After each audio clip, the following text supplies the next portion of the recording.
episode 128. My name is Dave Hunt, and I'm joined by Michael Swick. How's it going, Dave? We're like 20 minutes late on this live stream because we were just ranting about work life. Or it could be on time. They don't know that. Why are you telling them that? I tweet, like, for the people... You say 7-ish. That's true. I do keep it pretty vague, so I screwed that up. But whatever. We're here now, and the people on Thursday listening to this on podcast We're not late for them. We're right on time for them. Right on time. When they hit play, we were here. Yes. Usually, if you have a good app, as soon as you hit play, you should hear our voices. All right, so we are Digital Days Gaming. We are a weekly podcast that post on those podcast services on Thursday mornings at 6 a.m. Eastern Time. We also stream on Twitch, mostly just the podcast lately. Mostly Tuesday nights. Tonight's a Monday night, but twitch.tv/Digital Days Gaming. And there goes Michael's cat. Yeah. See, if you watch on Twitch, you can potentially see the cat. Yeah. And we have a cat emoji, too. So, and you can get access to those emojis if you subscribe to us, and you can use Twitch Prime to do that if you want, or you can just pay to subscribe. That's a way that you guys can support us if you believe in supporting Twitch and Amazon and all that fun stuff, or if you don't, then that's fine too. You can just listen to the show, download it, share it, hopefully leave a review, please. Somebody. It's been like 6 months. Anybody?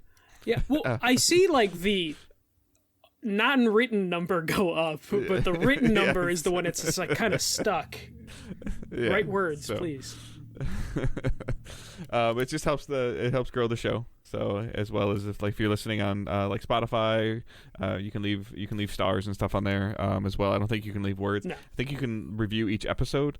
Multiple different things you can do. But just obviously, like, we appreciate everyone listening to the show, downloading it, hanging out in Twitch chat, being in the Facebook groups, the Discords, all that fun stuff. All those are linked in the show notes, and you can join the community there and hang out with us. And we're gonna jump into some news right away, as usual. Yeah, all right. So the news, a little bit light, but there's still some decent stuff right now. We're in that lull of the what do we call it now this year? The eve of Summer Games Fest. We'll just go with that, or Summer Games Fest. I don't know. There's that lull that I talked about weeks ago. That's like April Fool's Day to like October 1st. It's bad. Yeah, it definitely feels like it has hit. And like right now, usually, right around now, first week of May is usually when we get the leaks for what's coming at E3. But with no E3, I have no idea how this is going to play out. So let's just jump into the news that I was able to dig around and find. So Microsoft and PlayStation are both looking into in-game ads. So according to Business Insider, PlayStation and Microsoft are partnering with ad tech companies to insert ads into free-to-play games in both menus and in-game. There's a little bit more details on what Microsoft's planning to do with their ad integration with free-to-play games. It looks like they are looking for ads that are dynamic, kind of like in-game billboards that don't impede gameplay and do not collect user data. So there's just that little bit of information that they don't want to collect user data when they're doing ads. PlayStation didn't comment, so there's less info on what PlayStation wants to do with their ads. But Dave, how do you feel about in-game ads? Dynamic and in menu. As long as they remain in the free-to-play genre, I am 100% okay with it. Same. I think I'm fine, depending on also how they integrate them in with the game. Yeah, or the intrudency. Yeah, I guess the intrudency. I don't even know how to say this, but like the in-your-faceness of the ad. The multiple games are like in the free-to-play mode or whatever. It's like, here, buy the battle pass. Like, it pops up. Like, and I don't feel like this is going to be any different if Fortnite signs a deal with Coke or Halo Infinite signs a deal with, I don't even know. Like, with anybody while Michael drinks a can of Coke. Still waiting on that sponsorship. Yeah, so as long as it's in the menus and it's not... I guess I'd have to see the integration of it into, like, a billboard. Like, and I guess, obviously, like, would I be irritated if I see a Microsoft Windows 11 ad in Forza? No. Like, I don't think I would be. Like, would I be irritated if in Forza, as an example, or maybe in Halo, like in a loading screen, there's a trailer or a thing for the new, like, Avengers movie? Like, no. As long as like, it doesn't... really think that would... stop you from playing the game, which Correct. Like I think 2K got in trouble where there or it was EA with the UFC game not too long ago where there was like a unskippable trailer like before each round that they'd like put for a weekend. So I feel like as long as it's not intrusive, it's not bad. But also just like they did this in Burnout Paradise where like the billboards were actual ads, and I actually kind of like that because it wasn't like fake companies. Yeah, it gives it a little bit more realistic look versus like the first thing that comes into mind when you talk about that is like Duff beer, like in Simpsons. Like that's not real. It became real, I think. Yeah. But it was just one of these, where you see something that's like a knockoff, or they try to make it look like it, but they can't call it. Like that's more annoying. I feel like that draws more attention. Like if somebody's again holding a can of Pepsi and it's called Epsi or something, like some MLB would be a perfect spot for PlayStation to throw some ads, even though that's not a free to play game, because it just it will at least add more realism. Because like right now, if you play MLB, like in the franchise mode, they're like, oh, you've earned a sponsorship, and then it's like it's fake company, and then just MLB the There's show. a few like real ones in there, like Nike and Jordan. Yeah, and for the Adidas. actual clothing. Like, you get a and couple stuff. real things for gear, but yeah, to your point, like okay, like as a Detroit Tigers fan, and if anybody watched over the weekend when Miguel Cabrera got 3,000 hits, because that was a big milestone in baseball. That the Tigers are owned by the Ilitch family, which owns Little Caesars. And they're in like the entire left field wall is Little Caesars orange, like, and it's the Little Caesars bullpen. Now, is it convenient that the owner of the team uses his company to advertise? Yeah, but Little Caesars, I would believe, still probably pays them money. Yeah. I'm sure, like, and other things, and the stadium itself is called Comerica Park. So I would not be offended as a MLB The Show player that if there was a Comerica Bank sign, and Comerica Bank, I don't know if it's a nationwide bank, but it's a local bank in Michigan, that would be there. That wouldn't bother me. Yeah. At all. It all depends on what exactly they want to implement. Because like in Burnout Paradise back in the day, they had real advertisements. They had also campaign ads, which was kind of weird to do, so maybe don't do campaign ads in your video game. But I think, especially if you're looking for a game that's like has some sort of simulation aspect to, or it's based on real things, in-game ads will kind of help with that immersion. Now, do I want to see Nathan Drake, pointing out like what clothing he's wearing in the next Uncharted game? No. Do I want them to like do the thing that we see now with movies where like you saw the Sonic movie, like the first Sonic movie, like when they're like they give him a reward and it's an Olive Garden gift card. That is too blatant of an advertisement for my liking. Kind of funny joke, but it's too blatant. That kind of bothers you? That advertisement bothers you? Just a little bit, just a little bit. Because there's a reference in the first movie to him liking going to Olive Garden. No, I know, but that is the advertisement that kind of annoys me, where you just like build the ad into the story. A little annoyed by that stuff. But if it makes sense in the world... I'll tell you what I'm more annoyed by, though, than in that situation, where I feel like, with your example, where I feel like, hey, like where do you like to go eat? Oh, I like to eat at Olive Garden. Like, you look at that as an ad.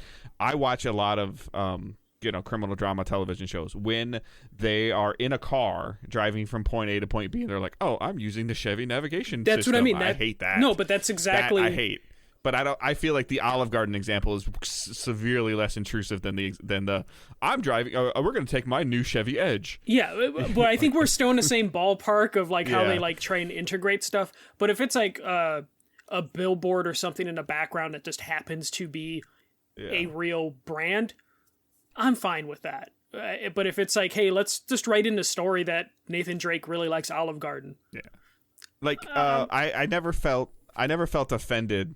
Yeah, like Nathan Drake liking Olive Garden sounds terrible, by the way. But like and I don't know if you're a fan of the movies or not. You probably aren't because you're weird. Like the Transformer movies, like the Michael Bay Transformer movies, like shit. But it was a car. Like the Chevy signed the car deal. stuff. Yeah, it makes sense. The Chevy integration was fine. The other the way that ads. the way they showed like the Camaro. I think it'd be cool in a new Uncharted or in like a Last of Us or something. Like it is.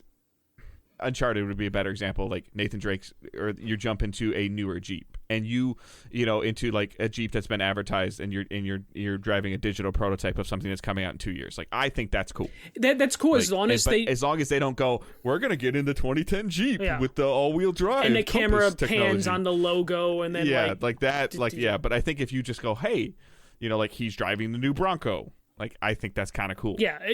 As long as it's not, like, blatantly obvious. It's like, yeah. Yeah, there's no reason for them to mention the brand, but if the brand just happens to be being used, fine. And if it adds to a little more realism, as opposed to when it's like... In the Transformers movie, there wasn't, like, new Camaro launching in 2012. Like, it didn't show up on the screen. It felt like it might as well have done that. You know, or just... I kind of hated it, but I almost appreciate it more than some of the other things. Like, I remember watching the Superman movie, and I feel like they fought in front of a lot of IHOPs in that movie.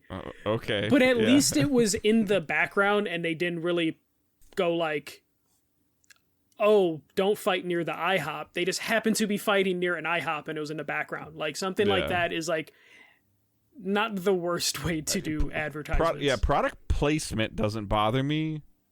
Product in your face kind of bothers me. Yeah. Like, I've seen those crime shows where they like like, oh, we'll take my car, I just bought it, and then they click it, and then it's like, oh, here's this. Like, I don't get mad if the main character in a movie is drinking a Pepsi. And again, I don't really notice it. I get annoyed if he's drinking like an Epsi and it's like a yellow can that looks just like Pepsi. Yeah, like that bothers me more. Yeah, does that make sense? Yeah, when it's like the weird knockoff stuff, or where it's like they literally just. Or it's like when they blur out the MLB logo on a hat of an interview. Like, I know what that is. Stop it. Oh yeah, I hate when movies and TV shows just blur the sports logo. I know what it is. Knock it off. Yeah. So I'm less scared of them doing this, especially if they're going to experiment with this in free-to-play games. Fine, I guess. I mean, though Sony has 10 free-to-play games apparently coming out within the next 4 years. So we'll see how... Sure. Yeah. They at least have 10 tries to get this shit right. And hopefully it's not too bad. What was it? Death Stranding, Guns Up, and something else that lost a lot of people their jobs? I can't even remember the third game, Dave, now that they had that huge free-to-play push. Yeah, they've had a couple, and none of them have ever worked. But Bungie's a free-to-play game, so get ready for like Mountain Dew ads in Destiny. How? That's the thing. Like, I don't they're know gonna how find they're going to... Unless it's a loading... Old relics. If it's a loading screen, like, I'm okay. Like... But yeah, if I'm picking up a can of Mountain Dew to throw a super at Oryx, like, I'm not game for that. So. And they just like make references to like, oh, we found this ancient relic, and it's just a Mountain Dew can. Or if you get you drink 20 bottles of Mountain Dew, get a Mountain Dew shader. I don't want that. What is a really cool shader? You'd do it, but you wouldn't be happy about it. Dave's like, give me a reason pop. to. I stopped drinking pop. Doesn't mean your guardian can't. Like, enjoy a nice, refreshing Mountain Dew. If it's that good looking of a shader, I'll just buy it. And see, there's the difference. Okay, so I almost forgot this point. If you don't want to see this, spend money in the games that you like and you enjoy. Okay, since you said that, what if there was an option? If you have PlayStation Premium, you do not see any in-game ads. I would be okay with it because it'd actually be a reason. I feel like it'd be a return on investment. If the ads are that egregious, it's similar to when you subscribe on Twitch. Yeah, no commercials on Twitch. You don't get that. You don't get the ads. Or if you do YouTube Premium or whatever it is, you don't get the ads. Like, I think I have Hulu without commercials. Oh man, yeah. I feel like the value of whatever. I don't even remember what it is. $3, $4 more. I think that's worth it. My time is worth those $3 to $4 a month. I'm fine with that. If I couldn't afford it, then I would be okay with watching ads on Hulu. It wouldn't bother me. But, you know, like this mantra, like, of talking about things and what's a value. I mean, we're already got people that are mad that video games cost $70, and then when they release content, they're like, "Well, cool, your content was great. I beat it in 4.5 hours. Now what do I do?" Like, it took them 2 years to make it. Yeah, like, you know, and it wells into, you know, it weaves into that thing of like, yeah, there's a bunch of cool stuff in these games, but if you're enjoying your time, invest in it. Reward the company that's doing it. If you're, whether it's Knockout City or Division 2 or Overwatch or whatever it is, like, show them that you like you, in this day and age, your $60 or $70 probably isn't enough. Yeah, and that's the thing. Like, as long as they keep this in free to play realm, I think they should be fine getting away with stuff. And then they can get away with it strategically in their $70 products. But come next gen, if they're like, it's $80 and the ad integration stuff is in every game, then there'll probably be some pushback. But as long as they don't go egregious with the ads, I don't think it should be bad. Though I do not want to turn on a single player game and then have to see during the loading screen a bunch of ads popping into my game. But if they put a billboard in the background of one of my games, I'm less likely to care. And I think that like it's all going to depend on the game. In a game like Grand Theft Auto, it works. In a game like Destiny, I'd be really curious of how you do it. Mm-hmm.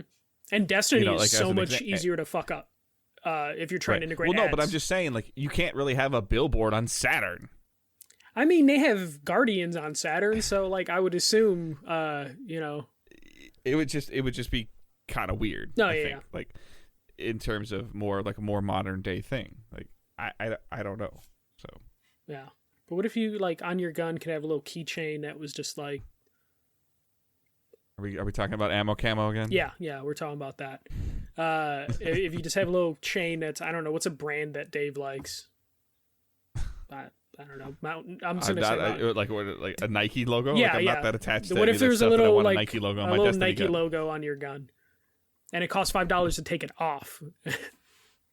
Take it off. Yeah, it was on every single gun. Guaranteed Nike logo. I would get used to looking at that logo. Yeah, well, probably. All right, let's move on to March NPDs. I thought this usually comes out on Tuesday, but I saw people posting numbers today. So Elden Ring took the number 1 spot for the second time in a row. Gran Turismo 7 was number 2. Kirby was number 3. MLB The Show was number 4. And Horizon was number 5. And then when it comes to hardware, I didn't put this in the bullet points for Dave. It sounds like Xbox was number 1 with the Series S and X, Nintendo Switch was number 2, and PlayStation was number 3 for the PS5. The big thing is like hardware sales are down year to year currently right now because they're still hard to produce. But those are the NPD numbers. Dave, what do you think of this? It looks like PlayStation had a really good fucking month. Yeah, I think this is just kind of showing the hardware that's available. I mean, or not that available, the hardware that's winning right now. Like, I think the last numbers that I roughly saw, I'm probably wrong, but 17.5 million PS5s versus about 13.2 Xbox SS. Yeah. SX, 13.2 million. So about a $5 million gap.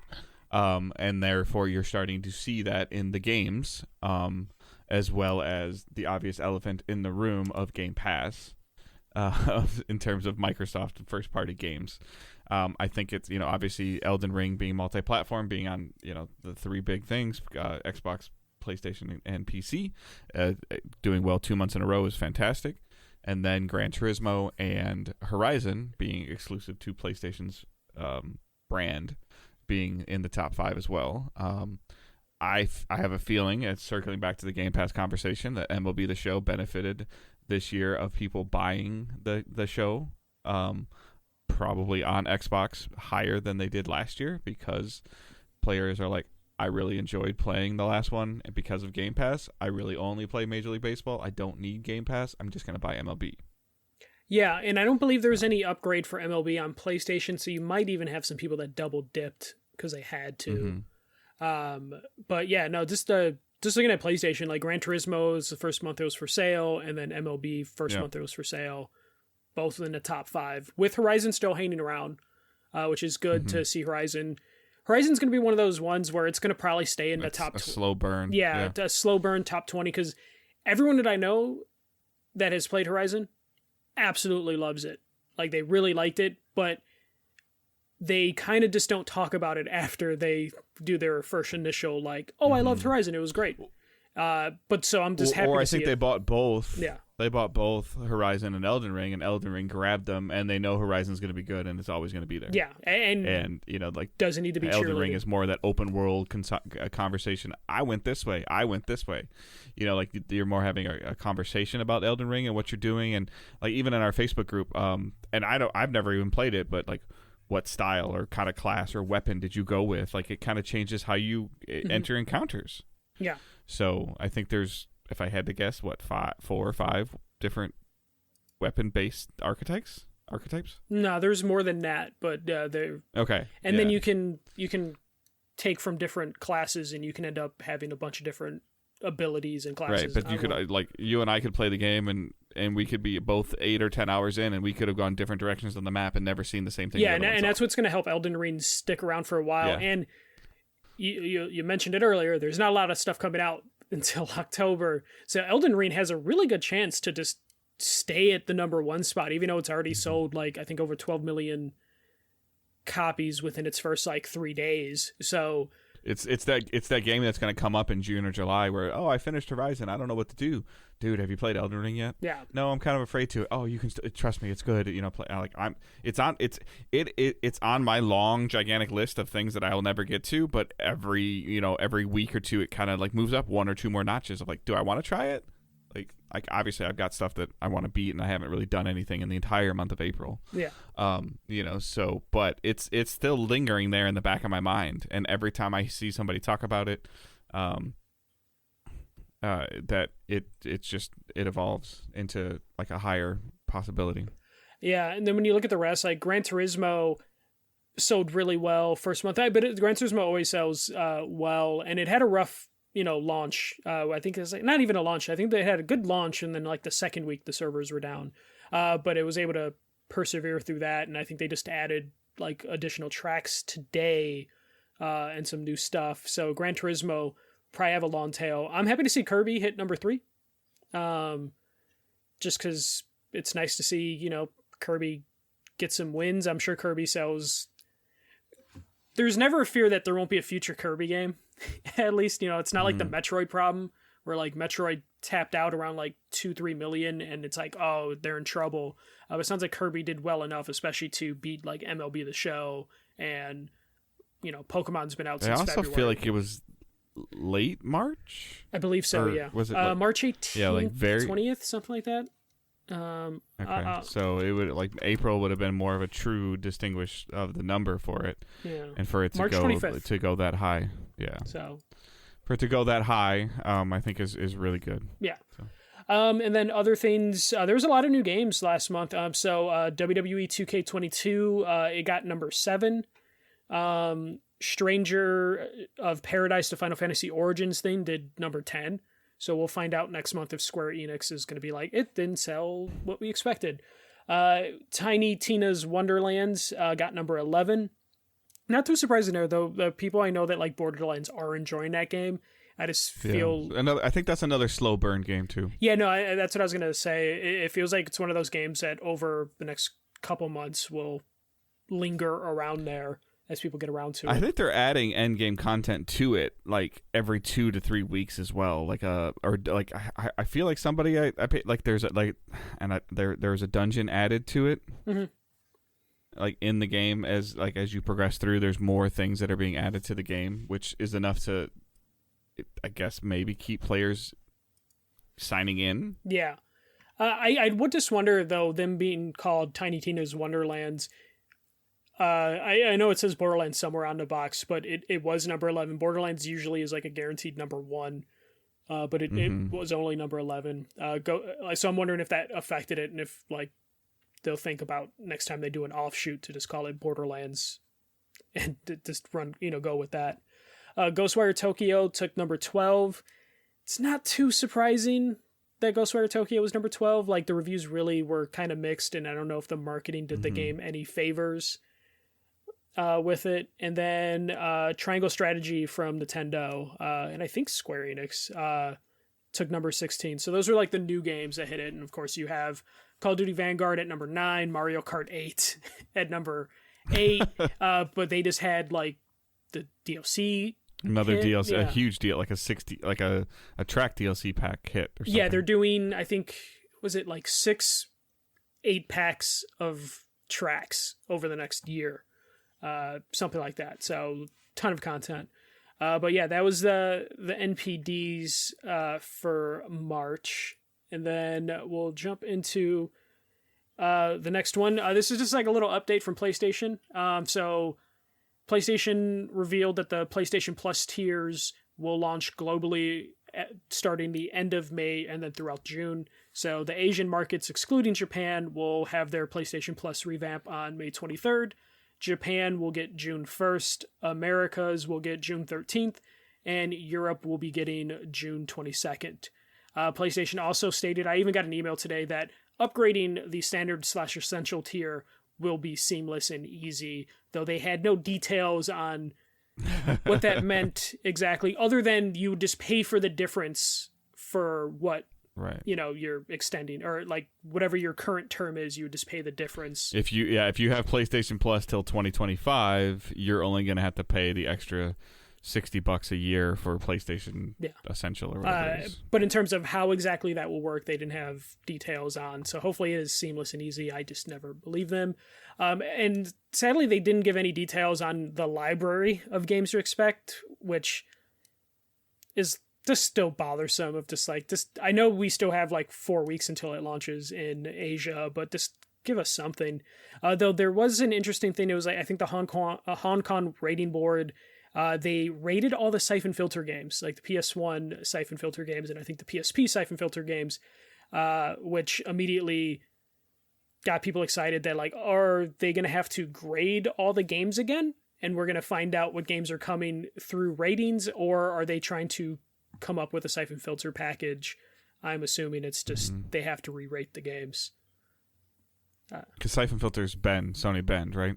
Yeah, but Sony, just in general owns it, so I don't think they would be remaking those games. So I guess we'll. Is that enough though? Like, I'm genuinely curious. Like, so, and again, I understand that Xbox's backwards compatibility functionality is different than what this is going to be, other than the fact that games that Microsoft is adding to Game Pass that are backwards compatible have already been ran through their backwards compatible engine or whatever the thing is called to make them run better. But if they have to re-rate the game and then they just release a stream, I don't know enough about Siphon Filter, so if I say something wrong, I'm sorry.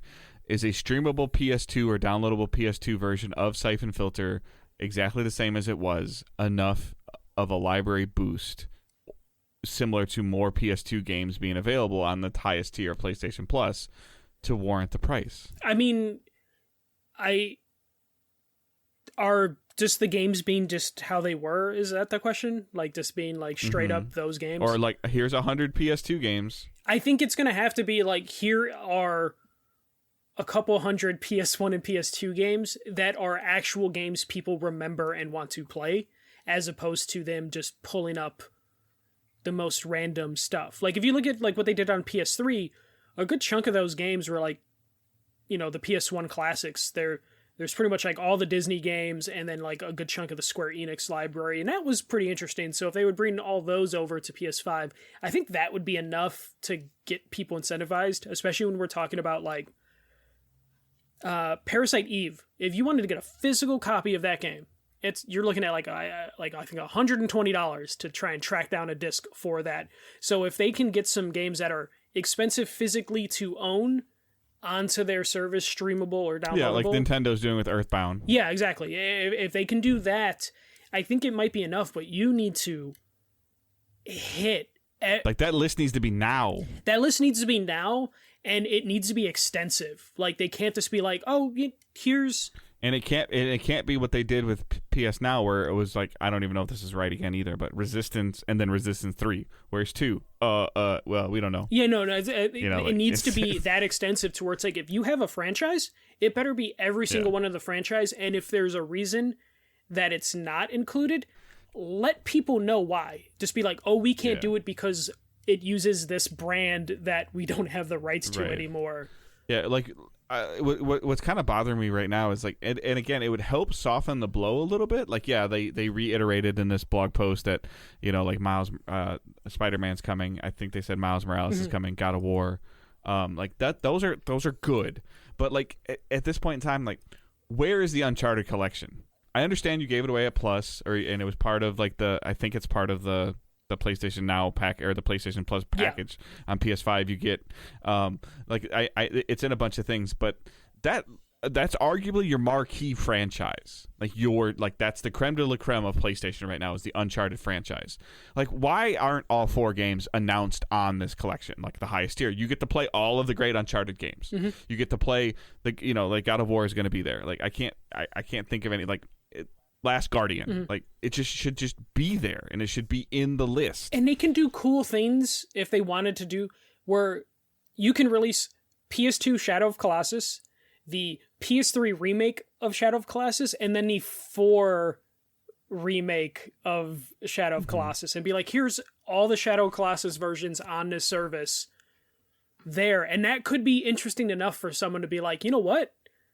I want to try this service. If you own the franchise, why isn't every Sly Cooper game announced that it's going to be part of the $120 tier? Why? Yeah. And they don't even need to get very specific in the initial post. They could be like, and all your favorite Sly Cooper games will be available if they don't want to do like the full extensive list. Yeah. Or every Ratchet game. Yeah. Can you imagine if there's only like 1 or 2 Ratchet and Clank games when this comes out? But why? Like Crack in Time is arguably one of the greatest Ratchet and Clank games on the PS3. Like, that should be on this service. Mm-hmm. Like, I should just be able to play it. You own the franchise, you own the character, you own the publishing, and there's not a lot of licensing in a Ratchet game. Like, it should just be on there. Yeah. And my fear is they're going to release a service, and I know they're going to space things out. But I'm gonna kind of need a roadmap. Yeah, but to your point, over the next 6 months, play a plethora of Ratchet and Clank franchise games. Yeah, like if they were like, hey, July is the Ratchet and Clank month on PlayStation Plus Premium, and then they drop all the Ratchet and Clank games on there, that would be nice. But I'm gonna be so annoyed if it's just missing pieces. Like if you're missing the Vita games, obviously they're not doing Vita for whatever fucking reason. But like, you have no reason not to take every Ratchet and Clank PS2, PS3, and PSP game. If those are the consoles that you're supporting on this service, just do it. But to your point, though, come out and say, and again, it's probably a bad example, but we can't do Uncharted Golden Abyss because we have not been able to figure out how to integrate the touch controls into the DualSense. Yeah, just be honest about just that. say it. Yeah. Like, we're working on it, but it doesn't look good. Like, you're going to get someone who's going to be like, why aren't the Gran Turismo games here? Then just come out and be like, we cannot obtain the licenses for some of these cars anymore, and also some of those car companies don't exist anymore. Right. Sorry. So here's Gran Turismo 6. Yeah. Like, this is the best we can do right now. And it'll be there for the next 18 months. Yeah. And that's another thing that's going to worry me. Just how they were doing now, where they would put, like, The Last of Us 1 on now and be like, oh, it's here for a limited time. They better be permanent when they own it. Again, like, it's not supposed to be a Game Pass competitor, but I know that, what's it called? I'm totally drawing a blank. The new Bethesda game this fall. Starfield will always be on Game Pass. Always. Yeah. The only games that you wouldn't expect to are like, because they've already taken a Forza off of it, but that's because of licensing, and they were upfront and we're like, hey, due to expiring licenses, we're going to remove Forza from Game Pass. Right. So we're going to definitely need that, and there needs to be an expectation of like, if we own this franchise, it is not going anywhere. Outside of like maybe some horrible controversy like ruining like the game later, but I really hope we get a really good list in like the next couple weeks, just because like I'm still debating on whether I want to do it. Like, I want to say like day one I'm going to do it because I'm stupid, but I still want to see a list, and I guess we'll get our first hint May 23rd, but because they're doing it, region by region, like I remember the Japanese PlayStation store. Get different Plus lineups. Yeah, they had completely different, just PS1 classics available, and I ended up making a Japanese because of licensing. Account. Yeah, so this is going to be like kind of a mess. I'm looking forward to at least seeing the list, because I am probably going to get premium, unless it's all a bunch of garbage games, but they have such a good library that they can pull from. It's just going to be a matter of such really pretty garbage. Yeah. I'm just so worried that they're going to be like, oh, we're going to add more in the future. And it's like, cool, that's fine. But give me a roadmap. Give me something. I need to know what I'm getting into. Just make sure your roadmap doesn't look like Halo's. Oh, yeah. Where it's just like, yeah. There's a reason why we didn't put that in the news, because it's like Halo disappoints yet again. But yeah, I don't know.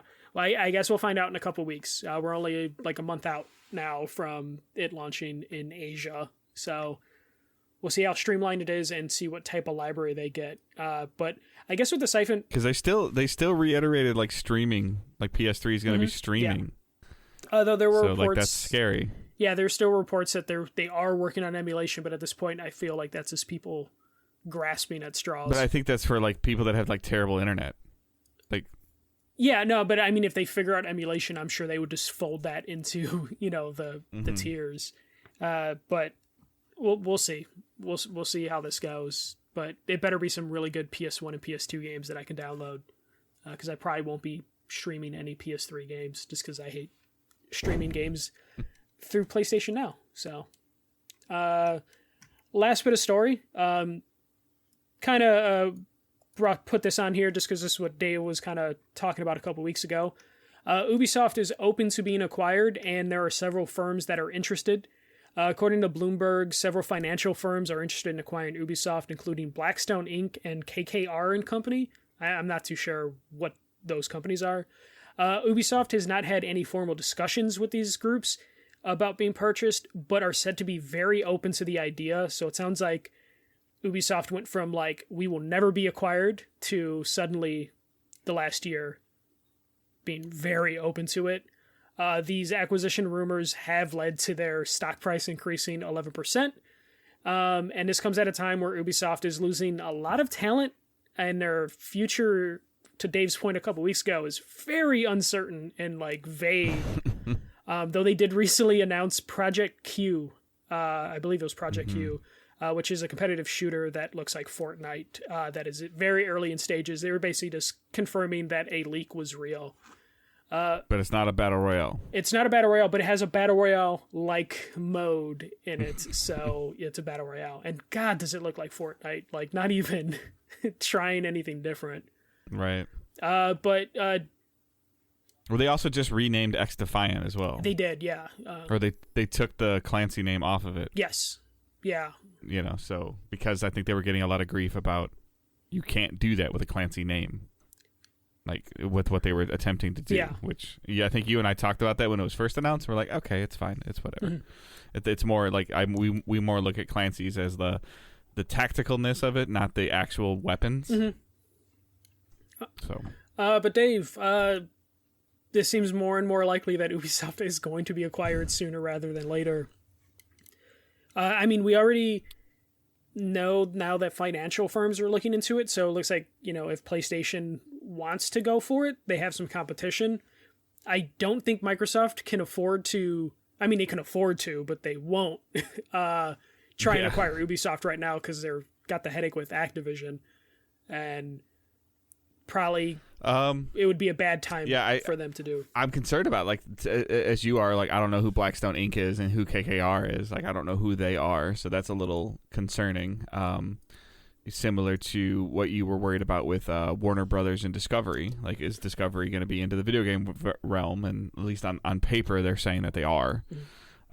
Obviously, I think there's a little bit more with Ubisoft over the last couple of years in terms of possible franchises outside of video games. Like, they started kind of dabbling with a little bit of Far Cry, like short films. We still have, like the Division movie that's supposed to be a part of the Netflix deal. There's some novels, some of the stuff that, like that they're doing, that Ubisoft is doing with Avatar. There's also something else bigger in Star Wars, obviously, but I mean, they don't own the IPs, but, I think there's been a clamoring for, I don't think that Assassin's Creed Netflix movie did very well, if I remember correctly. Or didn't review very well, but I think that there is the possibility that fans of Assassin's Creed or fans of Far Cry could show interest in 90-minute films if they're done correctly. So like maybe these other companies would allow them some more flexibility, financial flexibility to do these things and to venture out a little bit. I am very, very, very concerned with what is being done at Ubisoft right now from a development standpoint. Very concerned for the future of the Far Cry franchise. I'm very concerned for the future of if Immortals is going to go any farther or not go any farther. Or so like whatever Quebec Montreal is working on now, I think they did a fantastic job with it. The only studio that I know or I feel is turning stuff out that we know about is Massive right now. Mm-hmm. And they're working on a Star Wars. Yeah, they're working on Star Wars, Avatar, and Division. Yeah. As well as I think that they've got their hands on Division Heartland as well, even though I think that's more Red Storm, who's done some Division work already. So like that's kind of like where we're at.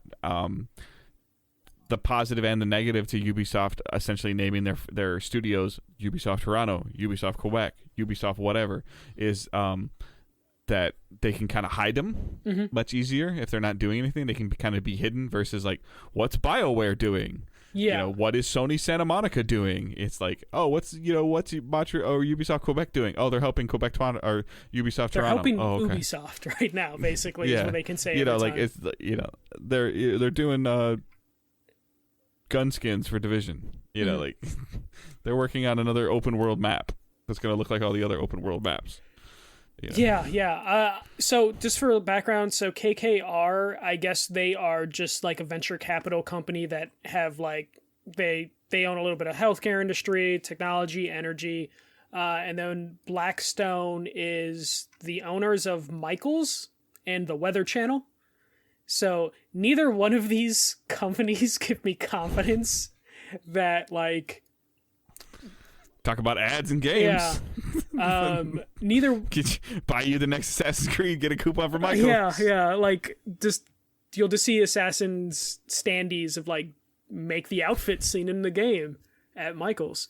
So I don't have the most confidence in these two companies being the ones that are like at the top, and I'm really hoping now that a PlayStation can come in and save Ubisoft because the venture capitalist group, those companies tend to buy companies to then destroy those companies. Like they strip everything out that they can.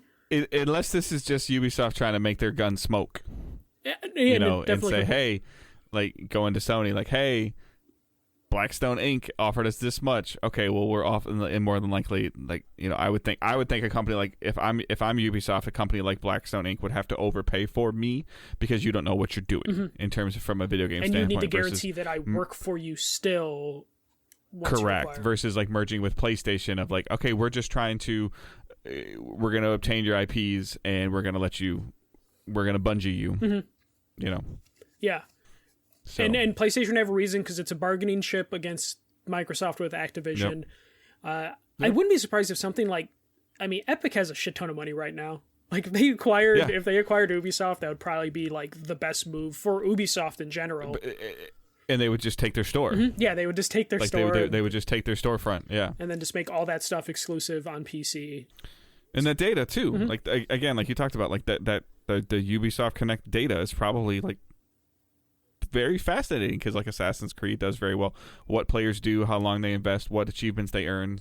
Because even tying it back to, like, almost every PlayStation trophy in Immortals also prompted a Ubisoft Connect. Yeah. Achievement. Yeah, so they have tons of data that I'm sure an Epic who is trying to build out like their store and their services would love to acquire something like that. But yeah, it scares me that Ubisoft, because like if Ubisoft gets bought by a non-gaming company, I just imagine it would just be stripped for parts at that point. And then who wants the Assassin's Creed IP? Who wants the Far Cry IP? Yeah, which honestly, like, if they sold, like, the IPs individually like that, which totally would happen, I feel like those IPs are so less valuable if it... Individually. Yeah, individually, and in someone else's hands, Like, I don't want to see... I don't know, like, they 505. Yeah, 505's Assassin's Creed. I'm sure 505 would love to have that, but like no one wants to see that. But that's what I don't want to see. I don't want to see 2K make another Immortals 2. Yeah, exactly. And but that's what like some of these like firms will do to Ubisoft if they get it. Because I don't. But the only thing is also, if you're Ubisoft, you know, you sell to PlayStation or Epic, you know, Ubisoft's corporate, they're in that Activision realm of like a lot of bad shit happened at that company under their watch. So most likely they will not be kept after an acquisition by another gaming company, especially like PlayStation. I don't see PlayStation wanting to keep anyone on the Ubisoft corporate board on their team, as opposed to if one of these financial firms buys it, they'll have no choice but to be like, yeah, you're still in charge until, you know, they take all the meat off the bones. But it sounds like Ubisoft's going to be acquired like within the next couple years. Like, I mean, I guess the only difference between this and whatever attempted hostile takeover Vivendi. Yeah. I got it with a V at least. Vivendi was trying to do is Vivendi was trying to force themselves in the door. Yeah, they were just buying shares. And Ubisoft was holding the door shut. Now Ubisoft has the door open and is scheduling appointments for people to come in and say, make me an offer. Yeah. You know, and it just sucks though, because like the longer they wait, they've been losing a lot of talent. Like they just lost the Child of Light and Far Cry 3 director, I believe, recently. Right. And you could argue, I mean, I haven't played it start to finish, but a lot of people could argue that Far Cry 3 is the best Far Cry. Yeah, they've been chasing Far Cry 3 since Far Cry 3. They've gotten close with their other ones, but not quite there. So at a certain point, like the longer they wait and take offers and not produce content is going to lower their value down, especially like what's the next Assassin's, like Avatar is the next Ubisoft game, right? Like that we know is coming out. Yeah, I think Avatar is supposed to be this holiday. Yes, but that's what I'm saying. Like that is like the only game we have like a window for, because I mean, we haven't had anything since any announcements or releases since Extraction. Yeah, that was the last release, and that kind of... That was January, right? Like early February, late January, something like that? And that came and went. You know, you don't really hear anyone talking about Extraction, and... I had fun with it for a couple of weeks. Yeah. So the longer Ubisoft waits without making announcements, like I'm going to be curious if there's an Ubisoft Forward in the fall or summer. There should be one in June. There should be. Like it's been a while. Yeah. But they definitely need some wins. They need something like big if they're going to try and sell. Yeah, because I mean, I feel like Riders Republic kind of came and went. They're doing season 2 right now was announced, but that's just kind of what Ubisoft does. Like supports games over time. They'll ride it out. It'll coast. It'll never get high. It'll never get low. It'll just coast. Yep. And if you're trying to be acquired, you kind of need something to rise and do something. But nope. So, all right. So what we're playing and watching. So for me, it's been very little. I apologize to the listeners. My taking over as a store manager is taking a little bit more of a mental toll than I thought it would take on me. I'm relatively exhausted pretty much all the time right now. As well as just I'll post some pictures later. Nothing like super crazy, but my wife's been redoing another room. Getting ready for my daughter to come home for the summer, getting ready for my son to graduate, and my son to get married, all within the next 6 to 8 weeks. So, as well as I traveled to North Carolina for a wedding. So we just had a lot of things going on since about March 10th. So that's where we're at. So I've been playing a little bit more Minecraft Dungeons with Owen. He's really enjoying the game. He's been playing it tremendously more than I have. I'm actually kind of getting a little worried about his obsession with Minecraft. Between Minecraft and Minecraft Dungeons, he literally comes home and grabs the Xbox controller and turns it on and just goes. The Minecraft kids turn out to be really smart kids because they're just building stuff. Although my wife does have to help him with like, how do you spell brick? like when he's trying to find a brick, and he got stuck, and he keeps making these portals and going in these other worlds in his I can't even think of the name of it right now, in his non-survival mode, in the create mode, he still ends up going in these portals and he gets stuck.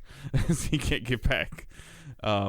But I am impressed that he is also, like, the thing that I'm actually the most impressed about with watching him play Minecraft Dungeons is he's becoming more aware of, like, higher tiered gear. Like, oh, that's a bigger number. Like, as a 6.5-year-old, I think that's really cool. It's not to the point where he's, like, reading about perks and damage and percentage increase. He's just like, hey, 12 is higher than 9. Like, this is cool. Then, you know, he's not getting too hung up on, like a classic kid would get hung up, like, I really like this bow. Yeah, it's a level 1 bow. You have a level 20 bow in your inventory. Yeah, but this one's blue. Well, like, he's not like that. So it's pretty interesting. I fell onto on Netflix this random show as we are essentially done with Kim's Convenience. My wife does not really have any desire to finish season 5 because she just keeps hearing how terrible it is. I don't really know how I came across this. It's called Young and Hungry. It's a girl that played in, like, the Spy Kid movies and played, like, Hannah Montana's friend in Disney's stuff, and she's, like, a woman now, like 25 years old. It is just it was a free form show.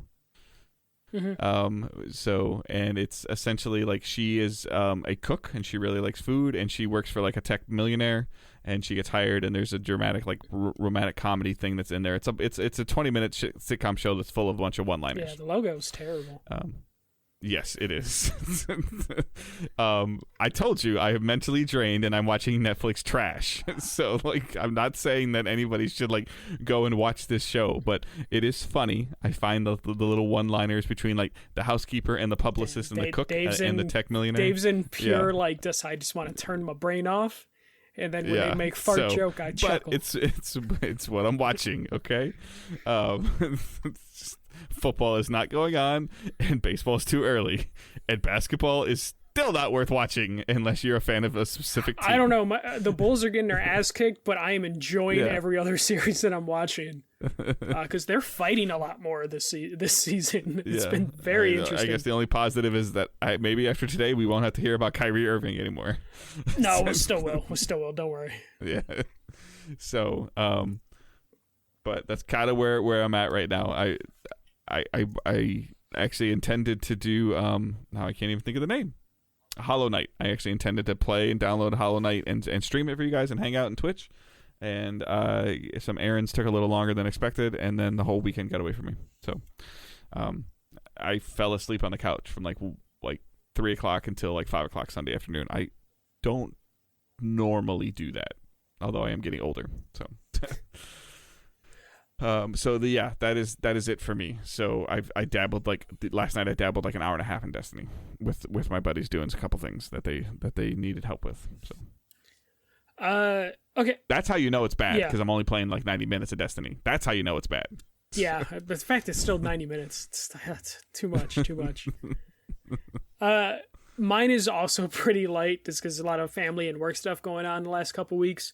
But I've still been playing Cat Cafe Manager because it's a nice, just like, hey, I just want to chill out, manage my cafe, expand, and do that. So it's okay for you to manage cats, but not for me to watch Netflix trash. I just want to be clear. Yeah. It was for review, so it was for the brand. So yeah, but your review's done. Yeah, and I'm just making sure I didn't miss anything so I can follow up and be like, hey guys, once you get to day 120, it's something happens.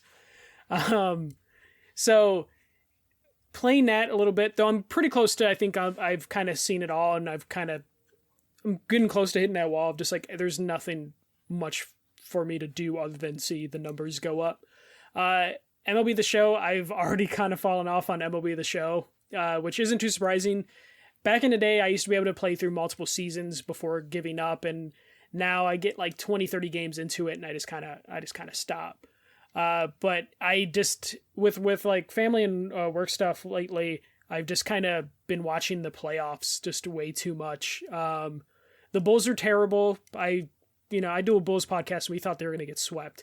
So I'm not surprised that they're getting their ass kicked by Giannis, but I've been watching all the other series, and I'm one of those people, I've been complaining the last couple of years that like basketball has gotten too soft in terms of like flopping and no one really gets physical anymore, but holy shit, there's been a lot of broken noses and bleeding eyeballs in like every series. And it's been kind of fascinating to watch like people get a little tough and a little rough in the playoffs, which I feel like I haven't seen in years. People doing that. So that's been interesting. The White Sox have been kind of bad, so I haven't been watching too much baseball. But they've been playing like against my work schedule, and it's been super annoying. Like I can't line up like an actual day where I'm off and the White Sox are playing. I can't hear you, Dave. There's been a heavy spotlight on Detroit with Cabrera chasing the 3,000 hits. Mm-hmm. I think that he's going to be the last player in our lifetime to do it. Yeah. So I would have to look at like who could do it. Manny Machado, Mike Trout at age 31 and 29 are at 1,400 hits. Yeah. so like it's just been interesting to see, arguably a top 5 hitter of all time playing in my town for like the last 12 years. Has been awesome, and he's getting a little bit of his due. I mean, he's the first ballot slam dunk Hall of Famer. So, but it's just been seeing some of that stuff, and again just like all the conversation around it, and just it wasn't getting as much national spotlight as I thought it would. I don't know. Like, do you feel like you were hearing about it? But he's in Detroit, so yeah, I heard about it, and like everyone was talking about it, but like it was very much Chicago media following it as opposed to like mainstream media. But Chicago media was following the Miguel Cabrera stuff pretty heavily. Okay. Just because it's a division rival, and before that he was a Cubs rival when he was with the Marlins. So like the city's interested enough in Miguel Cabrera. Yeah, he's been here like I think I said 12, but I think he's been here like 14 or 15 years. Yeah. So since like 2007, 8. Yeah, so there's definitely Midwest interest in Miguel Cabrera, but I didn't really hear anything outside of that. Everyone's just been talking about Ben Simmons for the last like week, so that's pretty much all you see on like mainstream news. And then still, I finally caught up with Moon Knight, but nothing's changed there for me. It's just like in the moment I'm interested, but I haven't even started it, and you're not making me want to start it. You'll probably end up liking it because again, it's a good show. It's just not driving me to it. And then Sarah she realized that she wasn't like a movie person growing up, so she's missed a lot of like classic movies and like cult classic movies. So we've been kind of watching a different movie every single night. So I've just been running her through basically HBO Max of just like, okay, here are movies that like are big enough movies that most people have seen that you haven't. So it's just like, let's run through all the Martin Scorsese movies. Let's run through some of the weird cult classic movies like Starship Troopers. So we've been watching a ton of random movies every night. So at the end of the month, it's going to be kind of funny to just see like the weird range of movies that we. I want to see what your HBO Max algorithm will look like. Oh, it's so broken right now. It's so broken.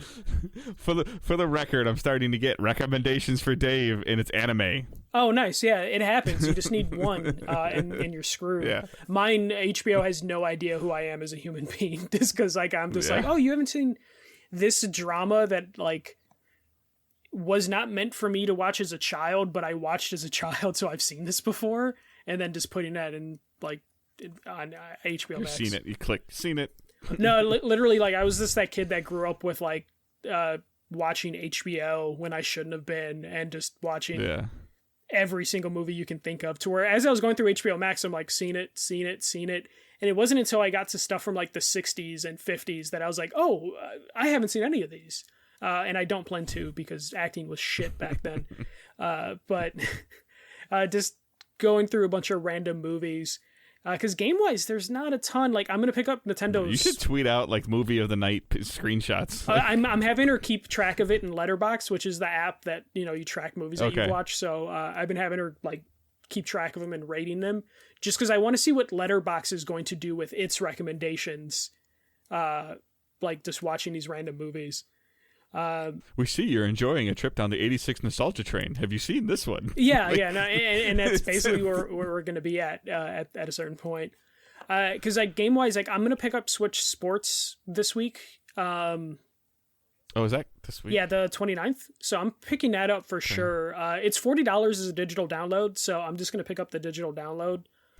I would probably buy that digitally as well because my child loses Switch games. Yeah, and also like if you buy it physically, it just comes with a leg strap for the soccer thing, so there's no real reason to buy it physically unless you really want to play the soccer game. And I kind of just want it for bowling and tennis. So I think you could just buy a regular leg strap as long as it pressure holds it, yeah, right? yeah, and you'll be good. But maybe don't do that with Owen in case you lose a TV. So I'm picking up Switch Sports this week, and then I'm really tempted to just pick up Kirby. Like I really just need to pull the trigger. I have it. Owen's played it. I haven't had a chance to play it with him yet. Yeah. So he seemed to be enjoying it for like about a week, and then I think he got stuck, and I haven't helped him, and then he moved over to Minecraft. That's a common thing with Kirby. Kirby's always fun, and then out of nowhere, it's just like, this is a difficult game, and you're just like, what the fuck? So. Yeah. Well, he also can't read. Oh yeah. I mean, yeah, kids are dumb. So. Wow. They can't read. They can't write. Like, kids. He can write. His threes are backwards, but he can write, okay? Wait, kids, I always, like, anytime I would see the Toys R Us logo as a kid, I was like, that's insulting. I know how to write. No, but he legitimately writes the three backwards. The three backwards, yeah. Yes. I don't know. I can't deal with that. Yeah, I can't even. All right, is that it for your playing and watching? Yeah, that's it. All right. We got one question, and my answer is pretty easy. So, Stefan Wren writes, I want a gaming tattoo. Would you guys have a gaming tattoo, and what would it be? I don't. I have like little hopes and dreams of getting a tattoo, and then I feel like I get scared. So I'm not going to get a tattoo. Man, so like we're both kind of boring then, because like so it's not that I'm afraid of a tattoo. Well, I guess maybe a little bit in terms of like I will regret whatever I put because I'm very critical of things. Mm-hmm. So like the idea of like putting something permanent would just drive me crazy because I would find a flaw in it and be like, oh, the nose is crooked on that character or something. So I just can't commit to a tattoo. If I was to do anything, it would be like the Tigers D, like the Old English D, because of my fandom of the Tigers and my first name. Yeah. Like that would, or it would be something with my three kids. Yeah. Something sentimental or yeah. Yeah, no. We've toyed with the idea of like an arrow with the kids' names on them, kind of as parts of it. Like we've talked about that because my wife and daughter have been talking about nose stuff, like a nose ring or something like that, like a small one. Because like my daughter's like, I want to get one, and then my wife's like, that's not a bad idea, and then I'm like, what are you two talking about? It sounds painful. B, it sounds really permanent.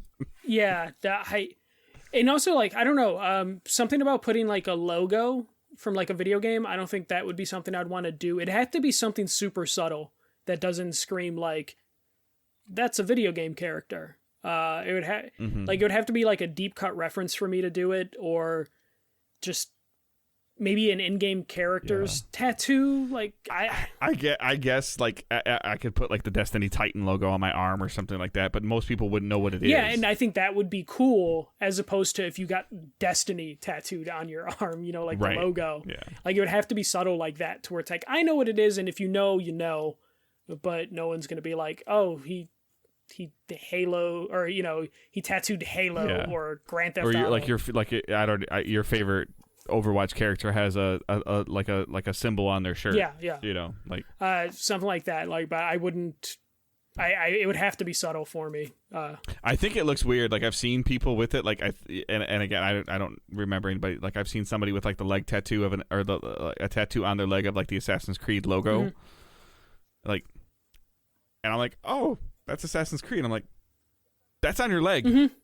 like, and that's something that's going to like I also would need to make sure it's a tattoo of something that won't be canceled in the future. Like eventually people are going to turn on Assassin's Creed as a franchise. It's already started to kind of happen.